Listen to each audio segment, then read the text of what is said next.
Who are the best offensive skill players who are free agents in 2024? What do we like at running back, wide receiver, quarterback, and tight end? It's time to break it down right here, right now, as we begin another edition of Locked On Fantasy Football. You are Locked On Fantasy, your daily NFL fantasy podcast. Part of the Locked On Podcast Network, your team every day.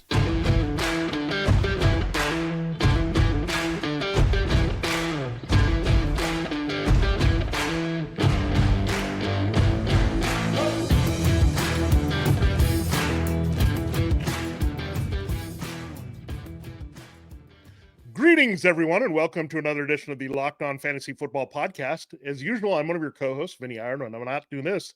I'm writing about NFL fantasy and betting for sportingnews.com. I'm flying solo on today's show. My co-host, Michelle Madjuk of NFL.com, is busy there, and we will get her thoughts later in the week as she rejoins the show. But a lot of stuff going on with the NFL, with Super Bowl 58 coming and beyond that. And today we're going to look at that with NFL free agency. So we will get into my rankings here. We're going to pull out the offensive skill players of note here and what that could do to fantasy football and the landscape for that position in 2024. So explore that, look at my rankings, see what we think about these players and what could happen there. So we'll get into that. Before we dive in, today's episode is brought to you by FanDuel. Make every moment more. Right now, new customers get $150 in bonus bets with any moneyline bet. That's $150 if your team wins. Visit FanDuel.com/locked on to get started. All right, let's dive right in here. Again, thanks for making Locked On Fantasy Football your first listen every day. We're your destination to become the smartest fantasy football player in your league, whether it's in season, seasonal leagues, DFS, year-round. We've got you covered. It's your fantasy football team every day. Now, Saquon Barkley is number one among my running backs because he's still young. He's a good complete back that can be a workhorse and also be valuable in the backfield. Let's quickly go through my top 11, some notable names here. Josh Jacobs, the other guy, I would say the other of two that played on the franchise tag with the Raiders. He's number 2. Derrick Henry, the Titans. Tony Pollard, Cowboys. Austin Eckler, Chargers. DeAndre Swift of the Eagles at number 6. The Colts, Zach Moss at 7. Packers, A.J. Dillon at 8. Texans, Devin Singletary at 9. And 2 Ravens round out the top 11.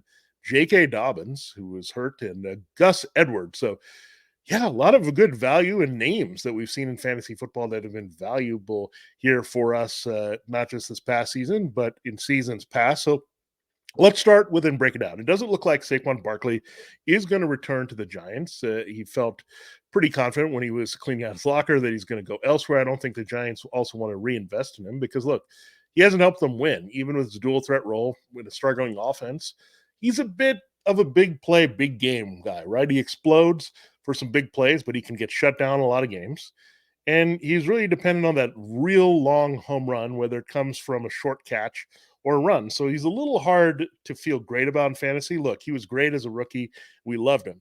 But since then, staying on the field has been difficult. At least he was able to do that for the most part here in 2023. So look, Barkley's still special. I would like to see him maybe go to Ravens or some team like that where we know he's going to get the volume and really be a good all-around force here. But again, these spots are really hard to find. I mean, the Giants are a really good spot for that, but would say a Commanders team go after him. Or maybe you have the Titans looking to replace Derrick Henry with a little bit more versatile back and complement Tyjae Spears. So a lot of places here that we could look at for Saquon Barkley to go to. And again, I don't think he's going to get the contract that he's looking for. He's not in the Christian McCaffrey range anymore. Remember, those guys had similar starts to their careers as dual threat guys, but he's not in that range right now. So we'll have to see where the openings happen. It could be on some of these teams that are looking for that. Maybe it's the Chargers, right, if they want to move on. So you could see a little bit of a round robin circular effect here. And the Eagles, keep in mind, would also be in play. Barkley did go to Penn State. They did have a lot of success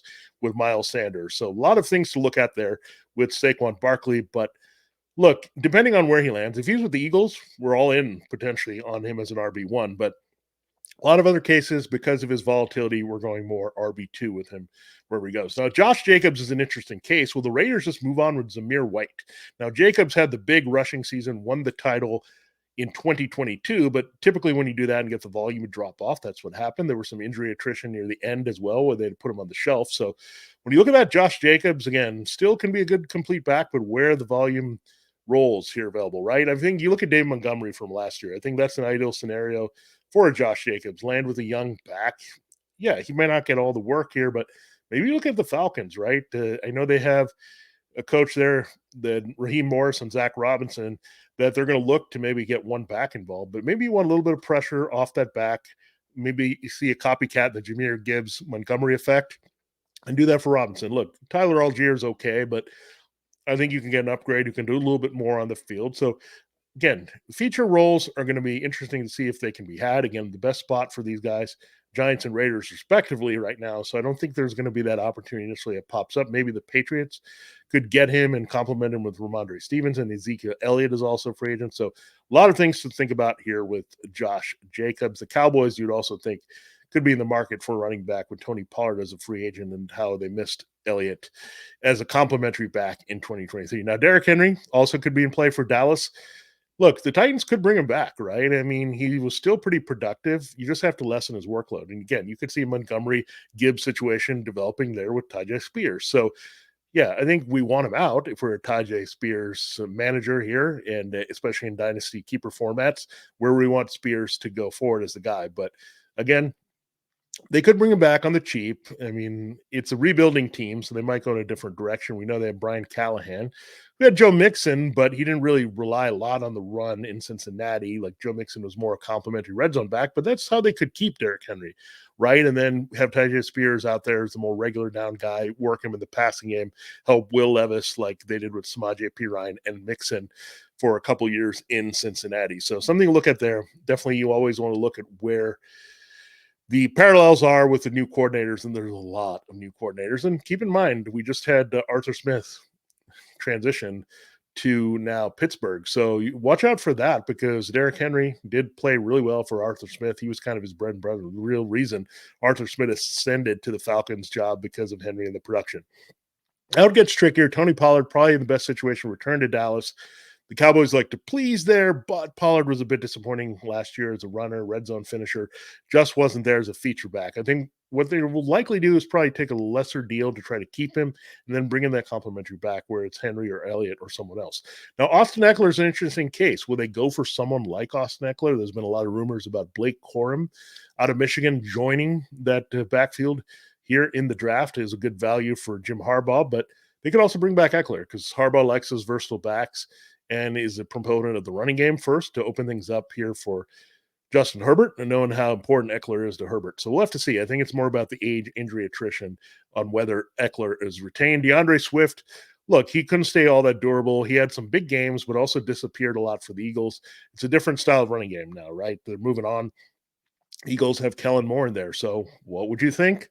Austin Eckler could definitely fall him, or Tony Pollard, right? Those are the two backs he had the last two seasons there with the Cowboys and the Chargers. So definitely with Kellen Moore in Philadelphia, those two names have to be circled there as the potential replacements for Swift. Now, Zach Moss, look, he ran well for the Colts, but I think they want to keep him as a valuable backup behind Jonathan Taylor. They have the money, they can do so. So I think that would be the best spot. I don't think he can return to the Bills. Maybe he's in play to replace Devin Singletary, another former Bill in Houston after this season in a good system with Shane Steichen. So something to look at, but I think Zach Moss is going to have some value. Maybe the poor man's Dave Montgomery from last year is the compliment. That also could be the case with A.J. Dillon here. A.J. Dillon probably going to break up from Aaron Jones, especially the way Jones was rejuvenated and ran well in the playoffs. So something to look at with A.J. Dillon. So again, it's a landing spot for him because it wasn't very good, right? We thought in Green Bay he was an RB2 just a couple years ago, but he really faded as not having much value. Now, Singletary, look, he's just a guy. But again, he proved that he's good in that 49ers zone blocking system. So wherever that goes, we're going to follow it and look for him. And maybe he's the replacement right there. Michael LaFleur behind, or Matt LaFleur, I should say, behind Aaron Jones. So now J.K. Dobbins, Gus Edwards. Dobbins, too injury prone.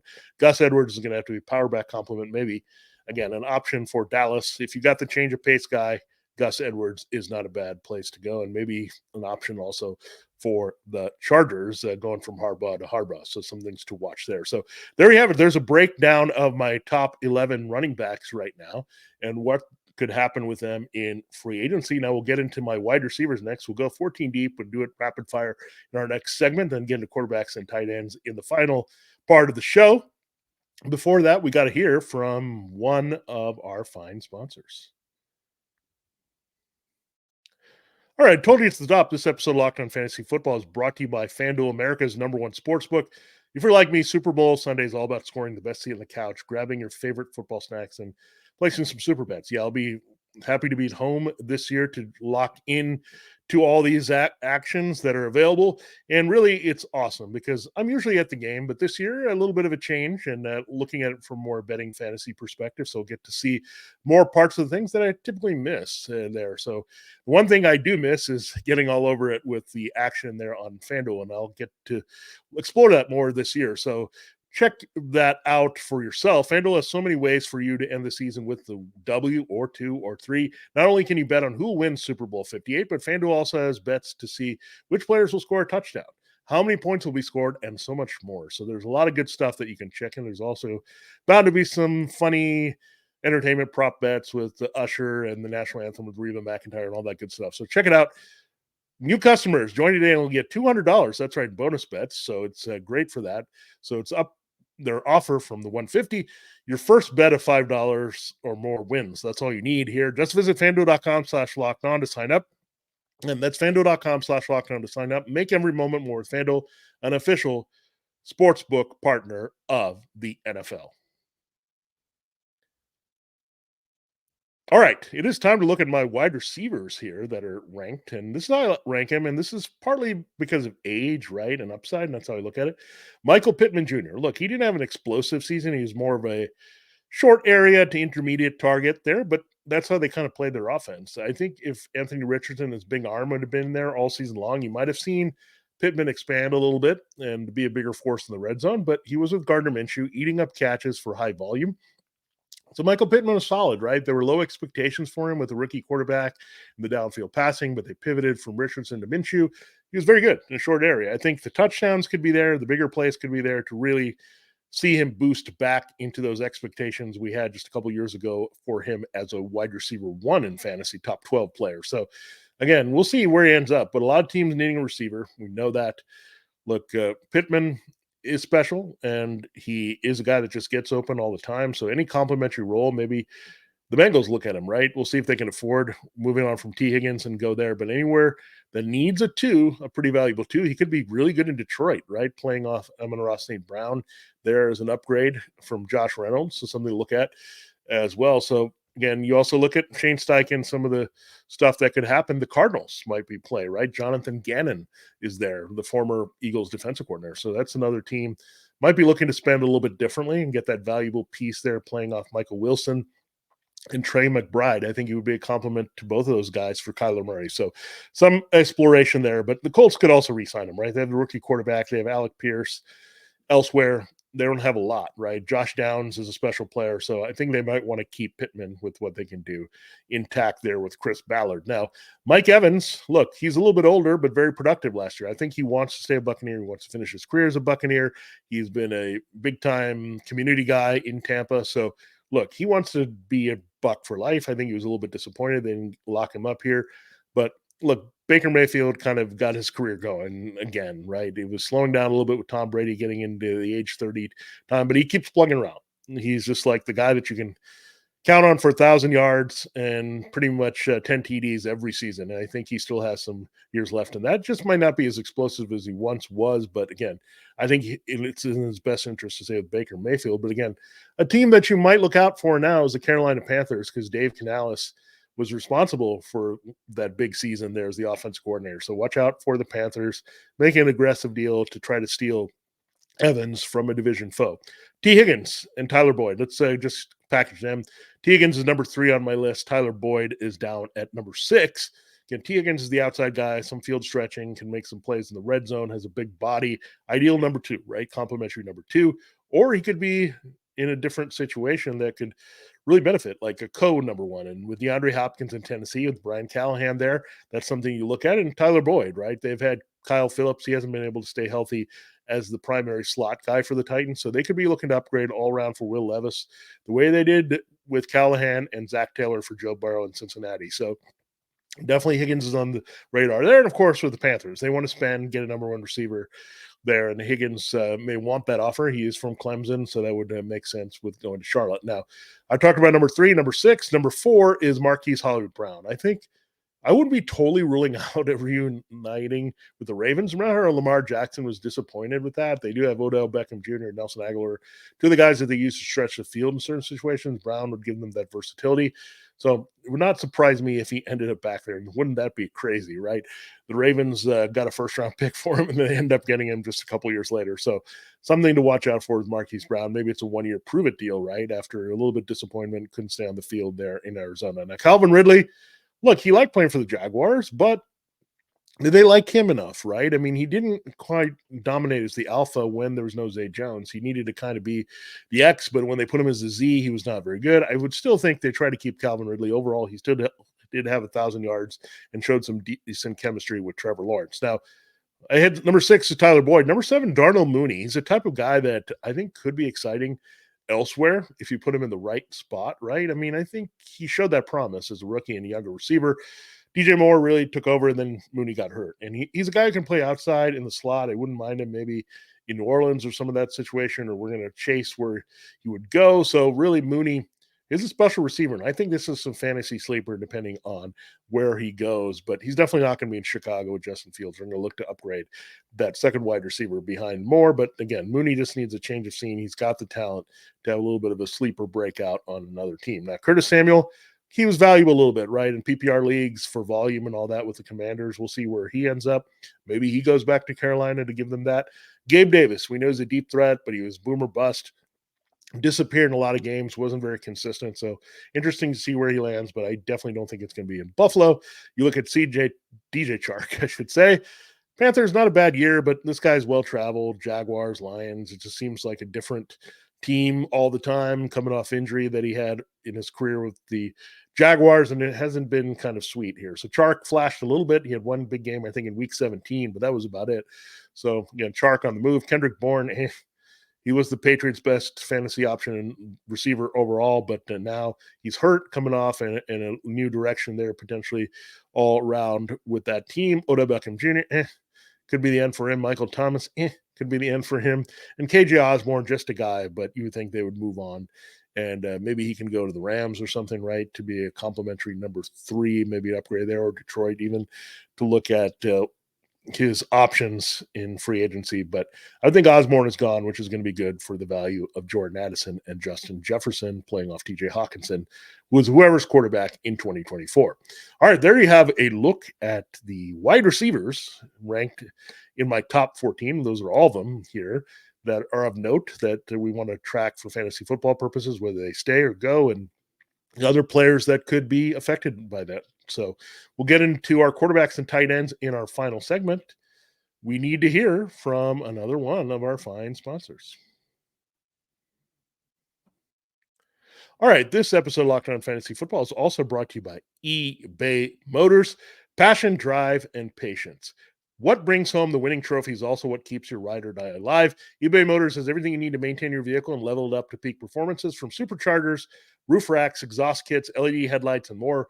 Whether into speed, power, or style, eBay Motors has got you covered. With more than 122 million parts for your number one ride or die, you'll always find exactly what you're looking for. And with eBay Guaranteed Fit, your part is guaranteed to fit your ride every time or your money back. Because with eBay Motors, you're burning rubber, not cash. With all the parts you need at the price you want, it's easy to turn your car into the MVP and bring home that win. Keep your ride or die alive at ebaymotors.com. Eligible items only. Exclusions do apply. All right, it is time to finish the show and getting you set for the table with the wide receivers and running backs at free agency. Now we're going to get into quarterbacks and tight ends. And now this list, not as deep, so we're going to smash them into one final segment here on the show. Let's start at quarterback. Kirk Cousins is the big one. I have him as the number 2 overall free agent because he's playing at a high level when he's healthy. He's got the torn Achilles for the Vikings, and we knew that they could move on, right, with Kevin O'Connell. He's very expensive. He's had some really good years, I would say.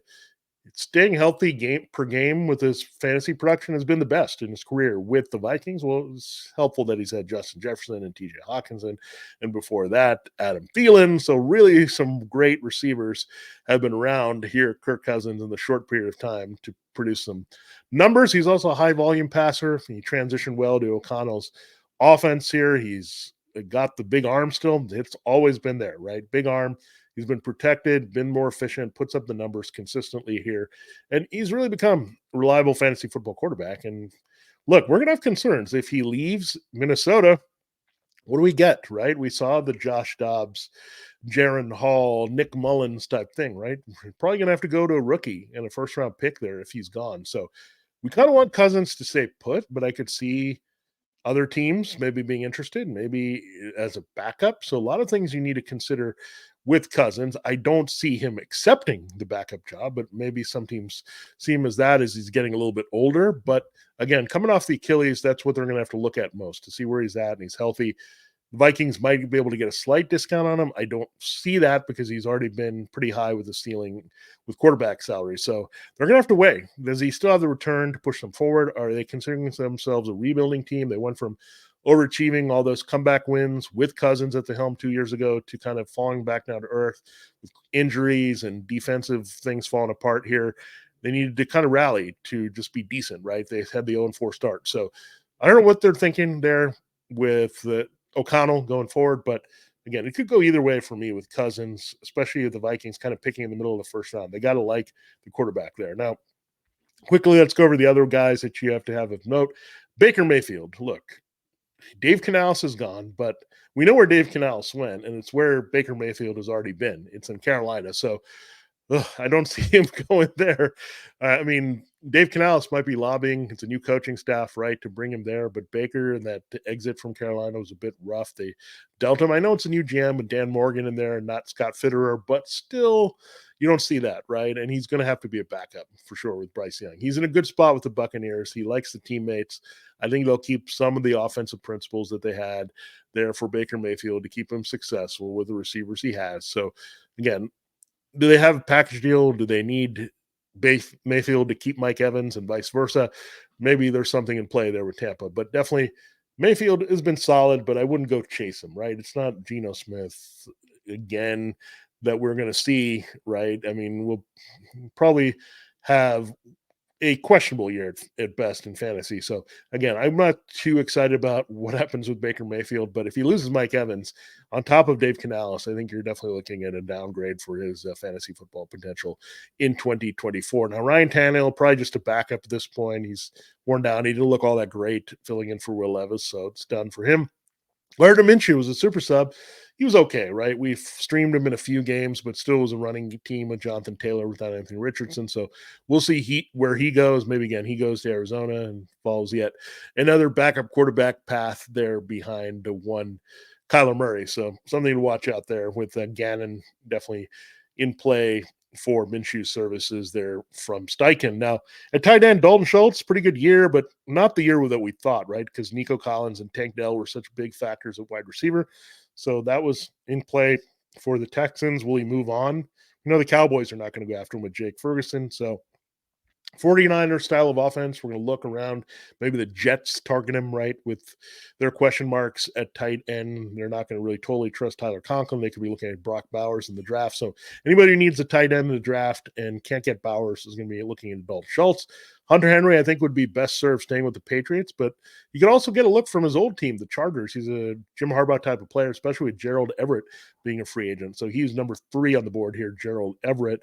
So that tells you it's a quick drop-off, right? It's not a lot that you're going to find here, but we know Schultz and Henry have been very strong fantasy assets. Everett has been a streamer, so something to look at with these 3 landing spots. And finally, the last guy I'm going to talk about, and look, this tells you how it really drops off. After this player at number 4, Noah Fant of the Seahawks, it goes to Drew Sample, who's more of a blocking tight end with a little bit of sneaky upside for the Bengals. But Noah Fant, look, he's just misused everywhere, I think. Denver didn't quite work out, didn't get the thing down with Drew Lock. He's a very talented Iowa tight end, but really Hawkinson in the same draft in the first round is totally separated, right? Hawkinson has been a legit top tight end in the league as well as a really welcome fantasy asset. But then you've got Fant, whether he was in Denver or now in Seattle, just like battling guys like Colby Parkinson and these other like committee tight ends, Will Dissly, to try to get relevancy. So I don't know, maybe people just don't see Fant as being all that reliable. He can make a few big plays, but every time we've tried to rely on him in fantasy, it's been a disaster. So we'll see what happens with Noah Fant. Again, he needs to have a really good landing spot for us to perk up on the fantasy football radar with the former Broncos tight end now in Seattle being misused as usual with his career. All right, there you have it. There's a look at my top free agents at the skill positions: running back, wide receiver, quarterback, and tight end. We'll start looking more offseason storylines. A lot of coordinator changes, a lot of coordinators not changing. Ben Johnson is now staying. So a lot of things to kind of take wind of here as we go into the offseason, full speed ahead with some coaching changes. We'll have the personnel next. Senior Bowls this week. We'll have free agency, the drafts. A lot of things are going to change the fortunes of these offenses. Free agency is one part of the puzzle that we wanted to get a good look ahead on today's show. For Locked On Fantasy Football and this look at the top free agents, this has been Vinnie Iyer. We'll see you next time on the show.